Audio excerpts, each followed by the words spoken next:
మహేష్ బాబు గారి పుట్టినరోజు సందర్భంగా ఎస్ఎస్ఎంబి 29 చిత్రానికి సంబంధించినటువంటి ఒక పోస్టర్ అయితే రిలీజ్ చేస్తారు. నిజంగా పోస్టర్ చాలా బాగుంది. అయితే ఈ పోస్టర్ కొన్ని డీటెయిల్స్ తెలిసేలాగా ఏమన్నా పెట్టారా, లేకపోతే అసలు ఈ పోస్టర్ వెనక ఉన్న కథాంశం ఎలా ఉండే అవకాశం ఉందనే అంశం గురించి మనతో మాట్లాడడానికి సినీ మరియు రాజకీయ విశ్లేషకులు భరద్వాజ్ గారు ఉన్నారు. ఆయనతో మాట్లాడదాం. గ్లోబల్ ట్రోటర్ అనే ఒక హ్యాష్ ట్యాగ్తో దాన్ని పెట్టారు ఆయన. సో ఎవ్వరూ ఎక్స్పెక్ట్ చేయని రీతిలో నవంబర్లో రివీల్ చేస్తారని మాట్లాడుతూ ఉన్నాడు. సో అసలు మీ ఎక్స్పెక్టేషన్స్ ఎలా ఉన్నాయి? అసలు మీరు పోస్టర్ చూసినప్పుడు ఏమన్నా అబ్జర్వ్ చేశారు దీని గురించి? అంటే గ్లోబల్ ట్రావెలర్ అనేది ఆయన ఉద్దేశం. ట్రావెలర్ అంటే ఇప్పుడు ఆల్రెడీ అది ఫారెస్ట్ బ్యాక్డ్రాప్లో జరిగేటువంటి అడ్వెంచరస్ థ్రిల్లర్ అనే మాట విజయేంద్ర ప్రసాద్ గారు గతంలో చెప్పారు. African adventure. కానీ అది అక్కడికే పరిమితం కాదు అనేది నిన్నటి ఈ ఫోటో రివీల్ చేసిన దగ్గర నుంచి మనకి విషయం అర్థమైంది. అంటే ఈ గ్లోబల్ ట్రావెలర్ అనేటువంటి ప్రోగ్రాం అంటే అతను ప్రపంచం అంతా తిరిగేటువంటి ఒక యాత్రికుడా లేకపోతే ఇంకేమిటైనానా అనేది వాళ్ళు కథలో ఎస్టాబ్లిష్ చేస్తారు. అది ఇప్పుడు రివీల్ చేయలేదు ఆయన. అయితే టోటల్గా ఇది ఒక దేశంలో జరిగే కథ కాదు, ప్రపంచంలో అనేక దేశాల్లో షూట్ అవుతుంది ఇది. అలాగే ఇది ఒక అడ్వెంచరస్ ట్రావెల్ అనేది చాలా ఇంట్రెస్టింగ్ ఎలిమెంట్. అంటే అనేక ప్రాంతాల్లో అనేక సమస్యలను ఎదుర్కొంటూ ముందుకెళ్లాల్సినటువంటి పరిస్థితి ఉంటుంది. ఈ అడ్వెంచరస్ ట్రావెల్ అనే దాని మీద కాన్సన్ట్రేట్ చేసి ప్రాపర్గా తీస్తే జనాలు విపరీతంగా కనెక్ట్ అవుతారు అనేది వాస్తవం. అదొక అద్భుతమైన ఫార్ములా.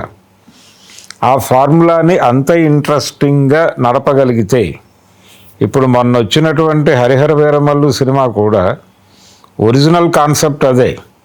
ఒక అడ్వెంచరస్ ట్రావెల్గా బందర్ నుంచి ఢిల్లీ వరకు, లేదు ఆ పులిచింతల దగ్గర కొల్లూరు నుంచి ఢిల్లీ వరకు ఒక వజ్రం ట్రావెల్ వెళ్ళటము తిరిగి రావటము అనే ఒక అడ్వెంచరస్ ట్రావెల్ని షూట్ చేయటం కోసం ఆ కథ రాసుకున్నాడు ఆయన, క్రిష్.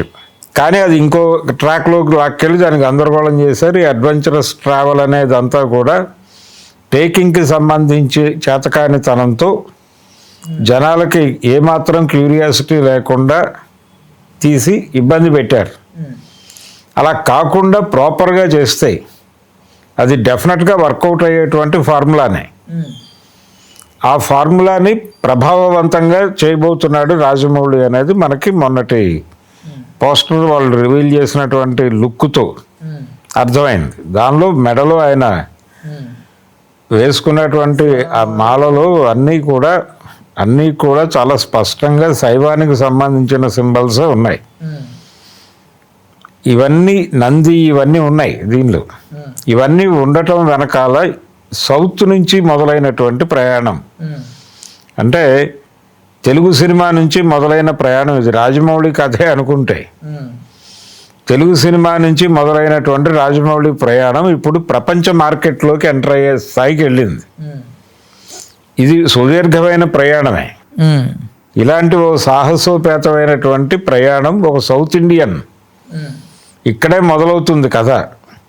దక్షిణ భారతదేశంలో మొదలై అది ప్రపంచ దేశాలన్నీ చుడుతుంది.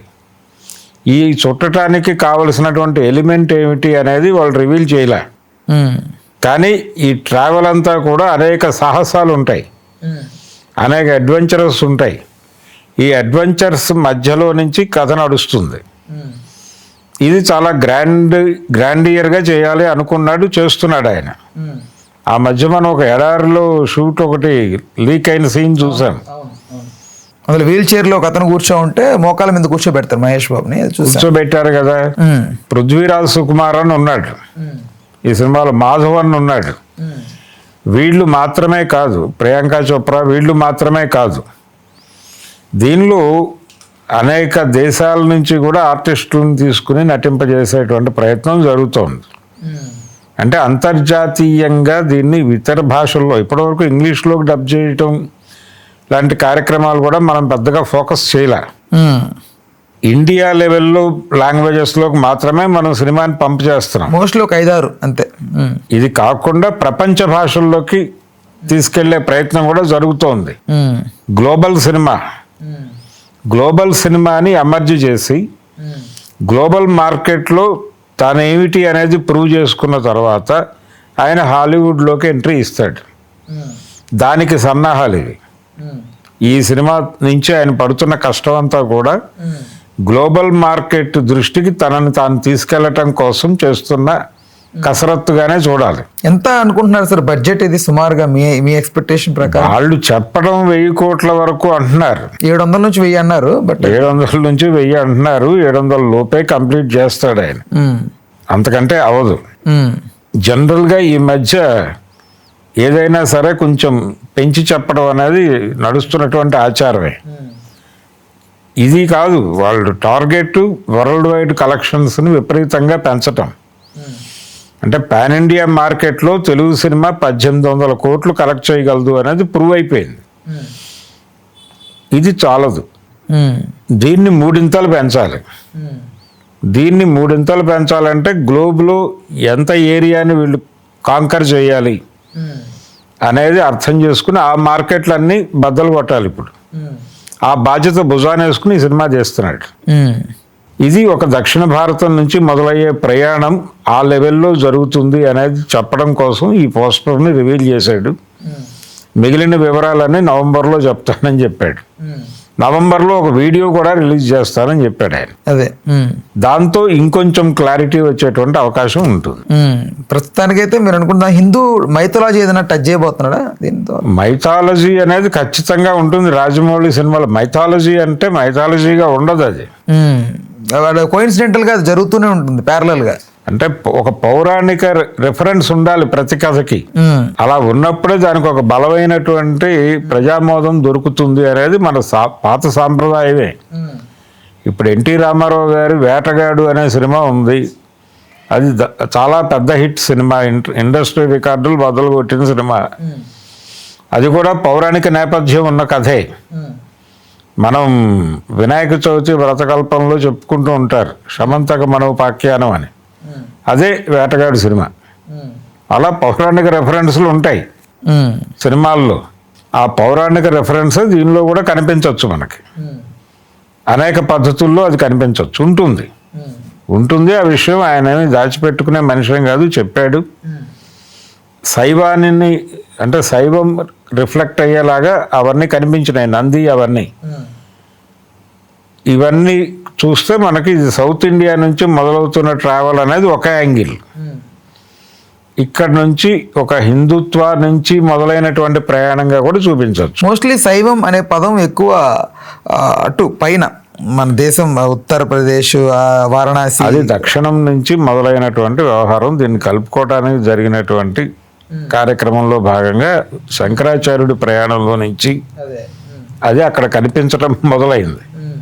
కానీ ఇక్కడ నుంచి మొదలైంది అది. ఓకే, అందుకని ఇక్కడ నుంచి మొదలైన ప్రయాణం చెప్పడం కోసం ఆయన ఆ ఎలిమెంట్ని వాడుకున్నాడు అంతే. అంతకు మించి ఏం లేదు. కథలో పౌరాణిక రెఫరెన్స్లు ఉంటాయి. బిగ్ స్కేల్ షోలే కూడా పౌరాణికమే. అదే షోలేలో కూడా పౌరాణిక రెఫరెన్స్లు చాలా ఉంటాయి.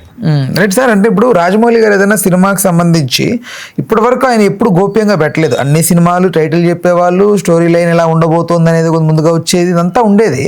బట్ ఈ సినిమాకి మాత్రం కనీసం పూజా సెరమనీ కూడా, విజువల్ కూడా బయటికి రానివ్వాలి వాళ్ళు. పూజ కూడా చెప్పుకున్నారుగా ఆయన విజయేంద్ర ప్రసాద్. ఇది ఫారెస్ట్ బ్యాక్డ్రాప్ లో జరిగే యాక్షన్ థ్రిల్లర్ అనే మాట చెప్పాడు కదా ప్రపంచానికి. కాబట్టి వాళ్ళు పెద్దగా దాచుకోవడానికి ఏం ప్రయత్నం చేస్తున్నట్టుగా లేదు. కాకపోతే కొంత క్యూరియాసిటీ ఇంకా రివీల్ చేయడానికి టైం ఉంది కాబట్టి ఇప్పటి నుంచే చర్చలు ఎందుకు పెట్టాలి అనే ఉద్దేశంతో ఉన్నారు వాళ్ళు. నవంబర్ నుంచి మొదలవుతుంది. రైట్. రేపు సంవత్సరం రిలీజ్ అవుద్దంటారా? అది నెక్స్ట్ ఇయర్ రిలీజ్ అవుద్దంటారా? నెక్స్ట్ ఇయర్ రిలీజ్ అనేది వాళ్ళు కాన్ఫిడెంట్గా ఏమీ చెప్పలేదు. కనీసం 3 ఏళ్ళు అయినా టైం పడుతుంది. 3 years టైం తీసుకుంటాడు ఆయన.